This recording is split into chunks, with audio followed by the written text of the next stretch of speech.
കണ്ണൂർ പയ്യന്നൂരിൽ പോലീസിനെ ബോംബെറിഞ്ഞ കേസിൽ നഗരസഭാ സ്ഥാനാർത്ഥിയടക്കം 2 CPM പ്രവർത്തകർക്ക് 20 വർഷം കഠിന തടവ്. 46-ാം വാർഡ് സ്ഥാനാർത്ഥി VK നിഷാദ്, CV നന്ദകുമാർ എന്നിവരെയാണ് തളിപ്പറമ്പ് അഡീഷണൽ സെഷൻസ് കോടതി ശിക്ഷിച്ചത്. തെരഞ്ഞെടുപ്പിൽ ജയിച്ചാൽ നിഷാദ് അയോഗ്യനാക്കപ്പെടും.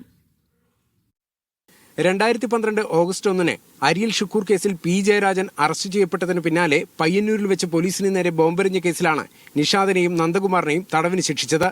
സ്ഫോടക വസ്തു കൈവശം വെച്ചതിനും കൊലപാതക ശ്രമത്തിനും 5 വർഷം വീതവും ബോംബെറിഞ്ഞതിന് 10 വർഷവുമാണ് ശിക്ഷ. എല്ലാം കൂടി 10 വർഷം തടവ് ശിക്ഷ അനുഭവിച്ചാൽ മതി. കൊലപാതക ശ്രമം അടക്കം നിരവധി കേസുകളിൽ പ്രതികളാണ് ഇരുവരും. അതുകൊണ്ട് തന്നെ ശിക്ഷയിൽ ഒരു ഇളവും നൽകാനാകില്ലെന്ന് ജഡ്ജി KN പ്രശാന്ത് വ്യക്തമാക്കി.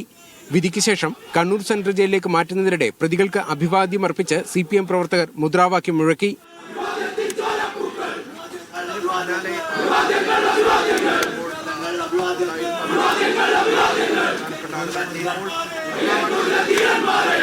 വിധി വന്ന സാഹചര്യത്തിൽ നിഷാദ് തെരഞ്ഞെടുപ്പിൽ മത്സരിച്ച് ജയിച്ചാൽ അയോഗ്യത വരും. വെള്ളൂർ മൊട്ടമ്മൽ വാർഡിൽ CPMന്റെ ഡമ്മി സ്ഥാനാർത്ഥിയായ M. ഹരീന്ദ്രൻ ഇതുവരെ പത്രിക പിൻവലിച്ചിട്ടില്ല. മീഡിയ 1 കണ്ണൂർ.